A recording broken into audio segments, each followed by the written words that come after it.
Sziasztok! Készítsük el az olmokat az OB-ra. Az OB-ra úgy szoktam elkészíteni az olmokat, hogy a bolyos kategória ugye megvan adva, hogy 130 g-nak kell lenni az olomnak, a féte kategóriában 100 g, és én mindig az olmokat lemérem, és az nagy, akkor lecsiszolom őket, azért, hogy 130, illetve 100 g alatt legyen. Most lemérek egy bolyos kategóriához való 130 g-os olmot.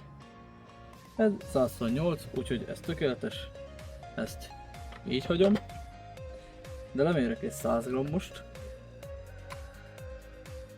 ez 101 g, úgyhogy innen szoktam elsőnek a ólomnak a hegyéből szikével kis darabokat levágok,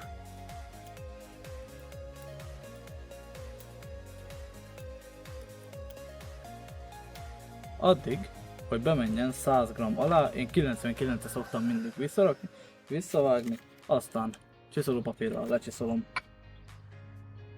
Ez még mindig 101, úgyhogy de még vágok belőle. Még egy párt leszedek, mivel erre még rá fog jönni egy vezetőszár.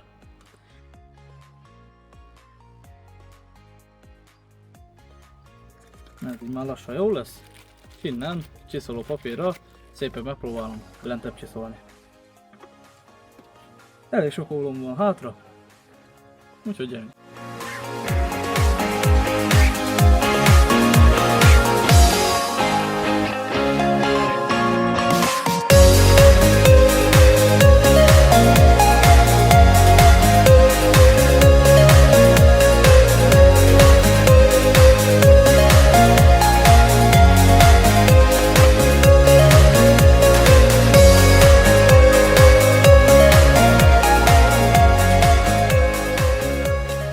Az ideje óvén krokóbotok fognak nekem segíteni, ahogy már pár versenyet teszik. Az első Krokó TLC 420-as kétrészes féderbot. Hát, ez egy durva féderbot. Nagyon erős, meg gerinces, de táldobásra ez a bot szerintem a legjobb. Következő a sorba az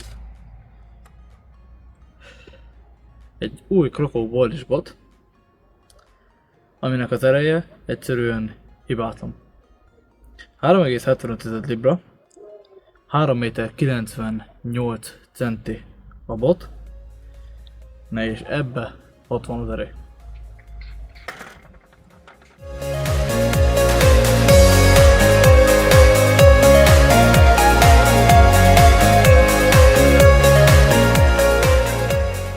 Sokan megkérdezik tőlem, hogy miért kog szigetelő szalagot a botra. Na hát ez nem szigetelő szalag, ez természetőkre gyártott bandázs, ami azt a célt szolgálja, hogy vastagabb legyen a bot, és jobb fogást biztosítson, mivel én oda miatt hozzáfogom a bothoz, ezért sokkal jobb így fogni meg a botot, mint ha így szerencsétlenkedve fognám meg a botot, mert így nem tudnám rendesen megfogni, itt pedig jól meg tudom markolni, és izomból, teljes erőből meg tudom dobni vele a botot. Ugyanez van a Boilishnál, illetve a Fadernél. Igen, mondjuk ez nem szép, de ez volt itthon, úgyhogy most ezt kellett használnom.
Hát ekkora szerencse azért nincs a világon, hogy telibe a vonal mellé esett az ólom. Ez is ritka.